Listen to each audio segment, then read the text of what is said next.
Una en punto de la tarde, seguimos dando caña, pero nos vamos ahora hasta Brasil, donde este fin de semana hemos visto unas impresionantes imágenes de una multitudinaria, lo siguiente, manifestación contra Lula da Silva.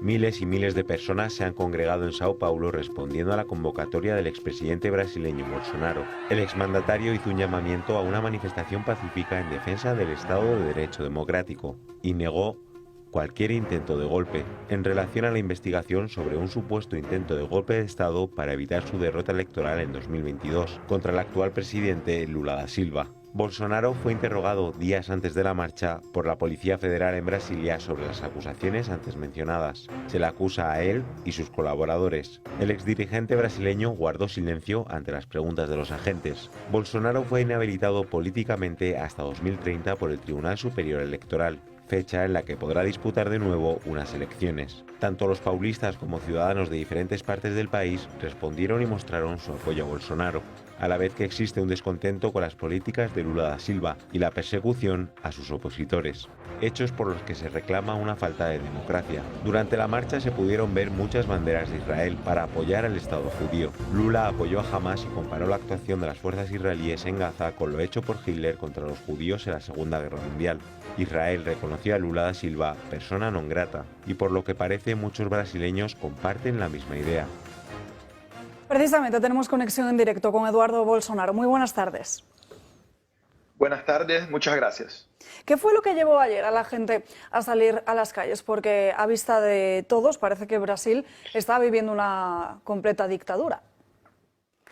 Seguramente, para que las personas tengan un poquito de noción de lo que está se pasando en Brasil, por ejemplo, hay un diputado, su nombre es Daniel Silveira, que está preso, está en el cárcel, condenado a 9 años en el cárcel porque él hizo un video hablando malas cosas de la Suprema Corte. Entonces imagina que Santiago Abascal, por ejemplo, un diputado de España, saca su celular, hace un video y por cuenta de eso se va 9 años en el cárcel. Esto por sí solo ya no es una democracia normal.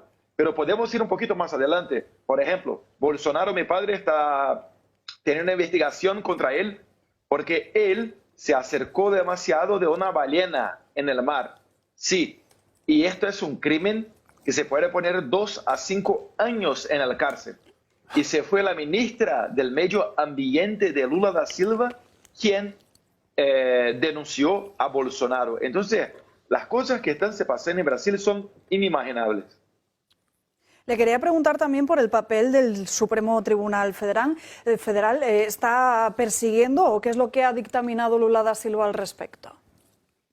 Sí, lo que está pasando es que son dos poderes que están dando cuenta de intentar acabar con la oposición en Brasil. Ustedes hablaron muy bien cuando hablaron que Bolsonaro se fue para la Policía Federal en una de estas investigaciones y se quedó callado, no habló nada. ¿Sabes por qué? Porque sus abogados no tuvieron la oportunidad de saber, de conocer el proceso judicial.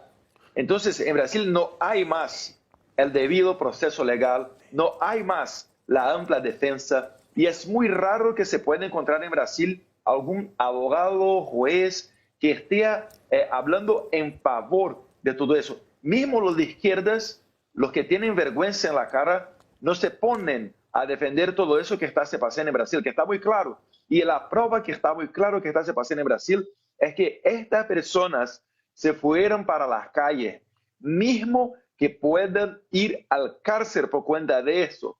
Un poquito de cómo se pasó en 8 de enero. La izquierda amenazó, habló, mira, si se vuelven a las calles, se van todos para el cárcel, como se pasó en enero el año pasado en Brasil. Entonces, cuando las personas se llegan y salen a las calles, es decir, no soportan más lo que está se pasando en Brasil. Este fin de semana, además, ha estado en la conferencia de conservadores con Abascal, Milei y también con Donald Trump. ¿Qué importancia tiene la victoria de Donald Trump en Estados Unidos para el país? La victoria este año de Donald Trump se va a hacer una solidificación del cambio a derecha en toda la región. Porque con Milei, con Trump y también hablando que Paraguay, Uruguay y Ecuador no son gobiernos de izquierda, Entonces, queda hacer mucha presión y mucho apoyo para que toda la región se cambie más a derecha. Acuerdo también que en Colombia y Chile, los dos presidentes de izquierda, de extremísima izquierda, están con la aprobación muy baja. Entonces hay una expectativa muy grande para que en las próximas elecciones, no solamente Estados Unidos, sino que toda Latinoamérica tengan la oportunidad de cambiar más a derecha. Le pregunta a Julio Ariza. Eduardo, buenos días, buenas tardes casi, donde allí usted se encuentra. El caso Odebrecht fue probablemente el caso más importante de corrupción conocido en toda Hispanoamérica en los últimos años. Llegó a pegarse un tiro un expresidente de Perú, Alan García, fruto de ser imputado por ese asunto. Después han caído cantidad de líderes, han sido involucrados en comisiones ilegales, en el cobro de comisiones ilegales por ese caso. Lula da Silva estaba hasta las trancas en esa situación de imputado por el caso Odebrecht y sin embargo han conseguido que el asunto prácticamente esté cerrado. ¿Cómo es posible? ¿Qué está pasando con la justicia en todos esos países para que un caso de comisiones 100 millonarias en dólares haya sido cerrado? Lo que están haciendo ellos es que declararon al juez Sergio Moro como sospecho. El juez Sergio Moro se fue quien puso adelante esta operación. Esta operación no, se fue el primer juez a poner condenas en contra Lula da Silva, los dueños de Odebrecht y todos estos.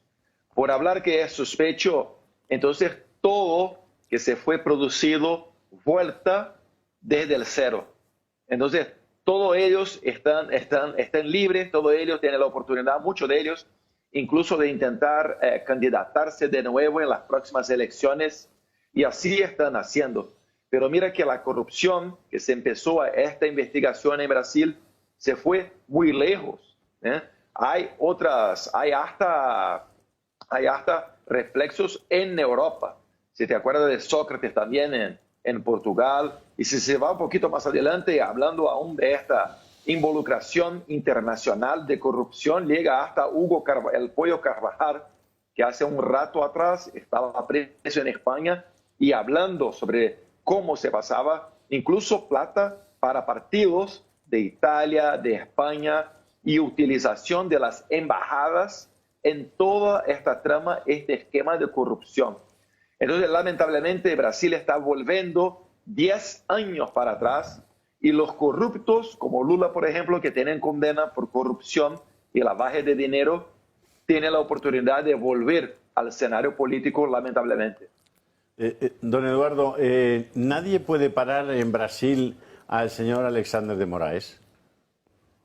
Este es muy complicado, Julio, porque si la Suprema Corte es quien está haciendo las cosas, no hay otro tribunal para hacer una apelación. Por eso que nosotros estamos buscando el escenario internacional, yendo a CIPEC en Estados Unidos, hablando con ustedes aquí de España, a quien agradezco la oportunidad. Estamos intentando hacer una presión, porque realmente la Suprema Corte, quien constitucionalmente podría pararlos, sería el Senado Federal. Los senadores son las personas que pueden hacer el impeachment de este jueces de la Suprema Corte. Notoriamente de un juez que está haciendo prácticamente todo eso, que es Alexandre de Moraes. Pero los senadores son quien juega, quien hace juicio de los senadores, es la Suprema Corte. Entonces seguramente muchos también tienen miedo de tomar una actitud en contra de la Suprema Corte. Y yo me pregunto, en un país como el suyo, donde hay, usted lo acaba de explicar, un diputado en ejercicio, en la cárcel, condenado a 8 años por un delito de opinión, un delito contra, digamos, su propia libertad política, su propia libertad de expresión. Hemos conocido muy recientemente el caso de Navalny en Rusia, que ha acabado muy mal con probablemente el asesinato de este opositor. Es decir, en Brasil tenemos a diputados y a políticos en la cárcel y otros imputados por motivos políticos.